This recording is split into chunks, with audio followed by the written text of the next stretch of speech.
Hey, Dennis, why don't we get started? Okay.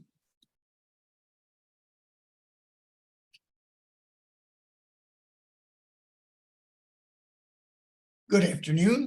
I'm Dennis Galucki, and welcome to the 495th Imagine Greater Buffalo program, as well as our 117th virtual program, hosted by our Buffalo and Erie County Public Library, our wonderful cultural resource in the heart of our community.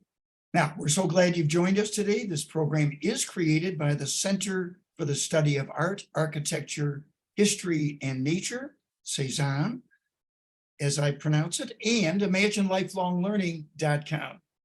Before we get started, just a little housekeeping. Everyone watching will be muted and your video turned off. If you have a question or comment, please type it into the chat box and we'll go through them at the end of the presentation. We are recording this program so you can watch it again later on the Downtown Central Library's Facebook page and their YouTube channels. And we certainly hope you share the link with others. Now on to our featured speaker. Kristine Kasbohm is a native Buffalonian who came back after living in a number of other places. She has graduate degrees from Syracuse University and the university here at Buffalo. Kristine has been at Canisius since 2006 and has been director of the library there since 2012.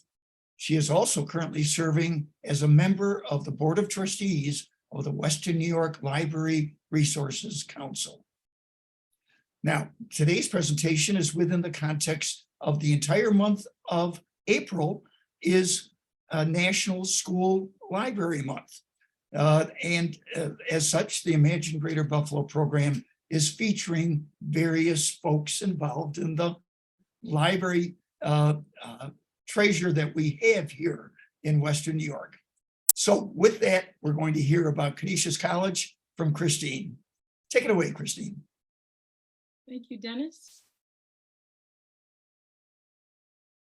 We have a slideshow. There you are. Thank you for having me. I'm happy to be here. Always happy to talk about our library. I'll start with some pictures of previous versions of our library. For those of you who don't know, the library is located at the corner of Main and Jefferson, across from Forest Lawn Cemetery. I look at these old photos and think about how far we've come, how much libraries have changed. And yet, I've read predictions about the demise of libraries and have done for many, many years. In 2005, MIT's Technology Review, under a headline that read, "The Death of Libraries," said, quote, "Now that Google has agreed to scan millions of books, can the disappearance of libraries themselves be far behind? It's a simple matter of convenience. Free or low-cost access to digital books will make libraries more dispensable. Librarianship isn't about to disappear as a profession, but if librarians want a steady supply of patrons, they'll need to find ways to keep their institutions relevant in the digital age." Excuse me. Here are a few more predictions regarding the demise of libraries. Again, the assumption that libraries wouldn't evolve or would struggle to evolve, or that we would be replaced by the internet. In my opinion, the conversation shouldn't not be about the demise of libraries, but rather about the evolution of libraries. And so I guess I'm responding to the last line in that second quote, that this is evolution, not devolution. In other words, leaving libraries behind, this writer thought was evolution. I don't agree. Libraries have found numerous ways to stay relevant in the digital age, and libraries continue to be vital to our communities. They're simply different from what they were in the past. And I'll use our library to demonstrate some of the ways libraries have evolved. Here is the mission of our library: The highlighted section indicates we are the intellectual and academic center of our campus. I'm sure that's not surprising.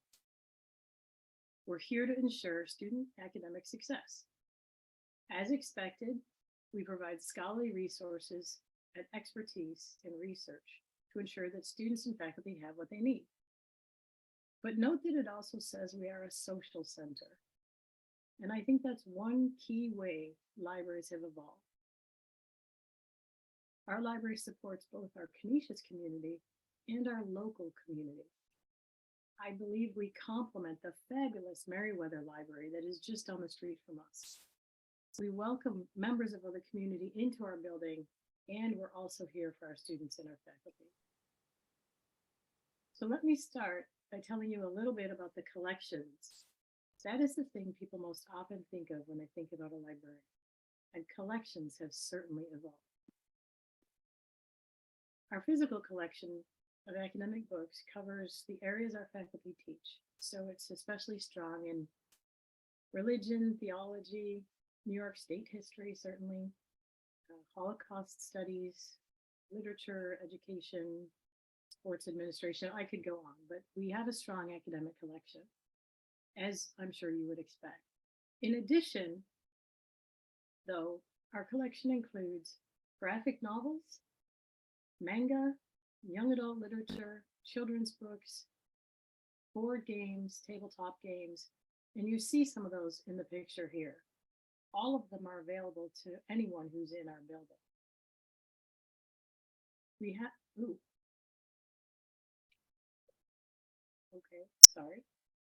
We have a number of databases that allow researchers access to a wide range of scholarly and popular material, right from their own computer or mobile device. The card catalog and Reader's Guide to Periodical Literature have evolved along with libraries. We're still indexing information, it is just discovered in vastly different ways. In this age of information overload, we all know that looking for information on the internet can be like trying to take a drink of water from a fire hose. We are providing curated, vetted information for library users. And this is what libraries do, all libraries. I'm talking about collections that are specific to us, but I'm talking about things that all libraries are doing. Here you see we have many online collections.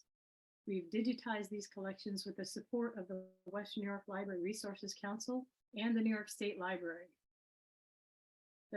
For example, the Griffin newspaper is available online through New York Historic Newspapers. The Ruddick collection, shown in the top left, includes information and background on the Canisius seismograph station. Most people in Western New York don't know we have a seismograph station.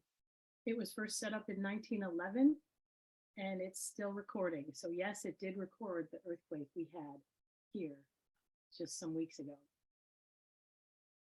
Online collections make our material available to a wider audience. And again, another example of evolution, collections that someone would not have been able to see if they weren't here in Western New York are now available to them because we've digitized them. We have a special collections room, and it includes a number of rare pieces. I just put a few pictures in here to give you some examples. You see the bottom right is a Koberger Bible, which was printed in Germany in 1483. Top left is an undated Quran, but interestingly, a note placed inside the binding states that it was taken in Hungary before 1571. What else? In the top, again. Sorry. I'm going the wrong way. In the top right is an English translation of the New Testament, printed in 1582. The unusual thing about this one, and I included some with stories behind them, is a person called John Lightfoot signed the title page of this one in 1639. And the bottom left is an illuminated Book of Hours manuscript. So here are some rare examples, rare book examples, but the Special Collections Room also includes collections of local importance, such as records from the parishes that the Diocese of Buffalo has closed. Those are useful in genealogical research, and we have a few of those.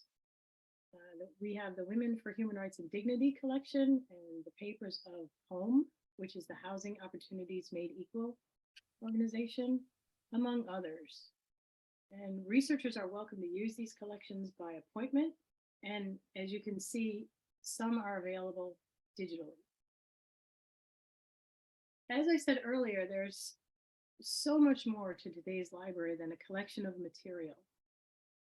We've evolved to be the social center of the community. The American Library Association's theme for National Library Week this year is "There's more to the story." And that's what I want to focus on with the time I have remaining. So, cura personalis, something we talk a lot about here, comes from our Jesuit tradition and means care for the whole person. It's central to what we do. And we have dedicated space in the library for the Cura Personalis Corner.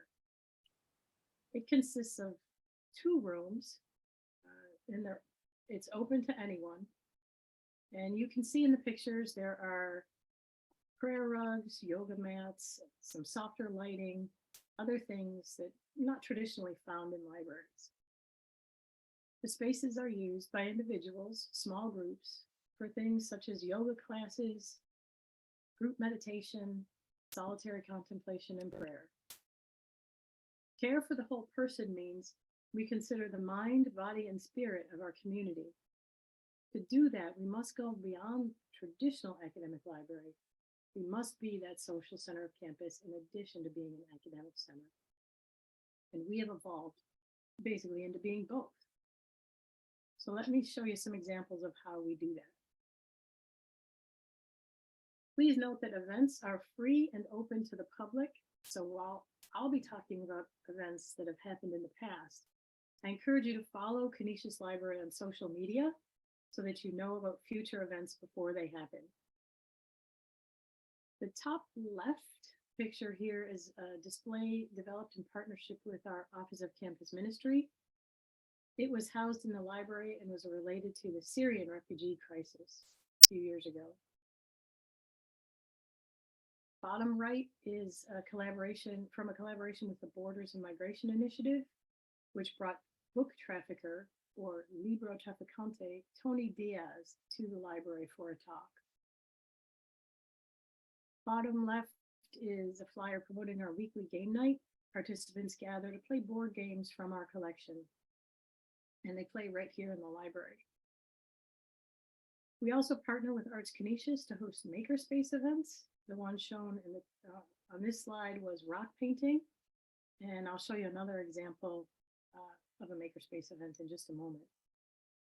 So here's some photos of people in the library. You'll see top center, members of the larger Western New York community enjoying a presentation in our Learning Center. Bottom right, there's a couple who met in the library and wanted to have some of their wedding photos taken here. In the center is Riley, one of our therapy dogs who visit the library regularly as part of a stress less de-stress, often during midterms or finals, but sometimes just regularly throughout the semester. Bottom left is the Chopin Singing Society performing at an event in our library. And that reminds me, I should tell you, we have 3 floors. So events are held on our busier main floor. The second floor is maintained as a silent floor, and the lower floor is a mixed workspace. So there are plenty of spaces for people to work, study, practice presentations, and do whatever else they might need from the library, in addition to attending all of these events I'm showing. Again, more events and happenings in the library. The top left, we hosted a live streamed conversation with Polish aid workers assisting Ukrainian refugees, again in partnership with the Borders and Migration Initiative. Bottom left is a pop-up PB&J event, free sandwiches available in the library. Top right was a program sponsored by the Student Social Justice Club, and the bottom right was this past Valentine's Day. And I think you begin to get the idea. It's a mix of serious, intellectual, academic events and fun, social, relaxing events. This is how we care for the whole person and the whole community. So more photos of people in the library. Top center is someone reading in our band Books Week commemoration.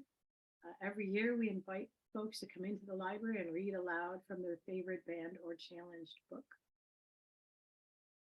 The top right, they're playing Scrabble in a language other than English.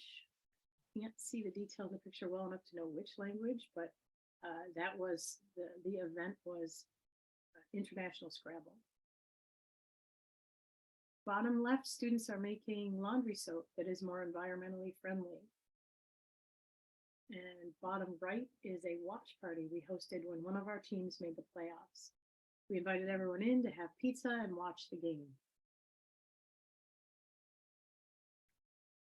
So this is the other Makerspace event I mentioned. We aren't just about care for our own Canisius community, or our Jesuit values call on us to be men and women for others. The top photo is people at a Makerspace event knitting, and the bottom photo is the mittens, scarves, hats they made. They're hung on a fence near campus so that anyone in the community could take what they needed. Another aspect of our library that has changed is the presence of an art collection. We partner with Arts Canisius on this, and here are some pieces that are in our collection. I want to point out top left is a sgraffito by Joseph Slowinski. It was not mentioned on last week's program about Slowinski, so I wanted to point out that it is on permanent display on the main floor of our library, and the public is welcome to come and see it. The bottom right is a combination of a griffin, our mascot, and a buffalo bison. We call it a griffalo, and it was part of Roswell Park's Heard About Buffalo project. It is also on permanent display in the library. Top right is an exhibit in the library art gallery, which has changing exhibits throughout the year, and it is also open to the public. Here is something that people find most surprising when they visit our library. We have an actual gate from Newgate Prison in London. If you've read Dickens, you've heard of Newgate. If you're familiar with English history, you know Newgate. It existed for 1,000 years, was torn down in 1903, and this gate was brought to Buffalo, as you can see from the plaque, enlarged plaque. And you can see the gate on permanent display by the entrance to the library. And the final event I'll mention is actually one that hasn't happened yet, and so I wanted to invite you to join us for an exhibition of the works of local artist Leroy Johnson. These works have been on loan to the Birchfield Penny Art Center and have only recently returned to our campus. So we're going to celebrate their return with an exhibition in our own art gallery. So join us on April 21st from 3 to 5 for a talk by curator Tiffany Gaines from Birchfield Penny, and she curated their much larger exhibit of Leroy Johnson's work. And it will be followed by a reception. The works will remain on display in our gallery through the summer, so if you cannot make it on the 21st, please come by and see them at a future date. I started with historic photos of our library. Here it is today. All of the things I've shown you and talked about would not be possible without the hard work, dedication, and efforts of the amazing staff in the library. So I want to acknowledge and thank them for all that they do. Because of them, the library is the heart of our campus. I would also like to take a moment to ask you to support your library. There is more to the story in every library, and all libraries face budget challenges regardless of how they are funded. Please advocate for the library. Thank you. Well, Kristine, that was a wonderful summary of a storied history that Canisius brings here to our community, the Jesuit philosophy and quality education that it's always provided. We'll invite people to put in any questions, but I'm going to start with May 14th. You're at the corner of Main Street and Jefferson, a few short blocks from you. A tragic incident happened, obviously. How did that affect the thinking of the institution and that which is available to the larger Buffalo audience, if you will, the library. Was there, is that part of the move towards activities? And in the same breath, I'll ask the question, is the library just for students and alum, or is it, open beyond that? Let's get that clarity. Yes, and as I said, events are free, open to the public. We do publicize them on our social media. So if you follow us, you'll see them before they happen. Welcome to come to the event on the 21st. Anyone is welcome. And I Okay. think in terms of the horrible events that happen right down the street from us, we've always had these Jesuit values to care for our community, but I think it renewed our commitment to our immediate neighborhood. I know we had students regularly shop at the Tops that was affected. And so in terms of institutional response, immediate concern for our own students, our students who live in the neighborhood, who are dealing with the fear and trauma. So caring for them, but also, as I said, renewing our commitment to our neighborhood and to our community, and prompting us to ask, what more can we do? Good, thank you. Melissa, do we have any questions?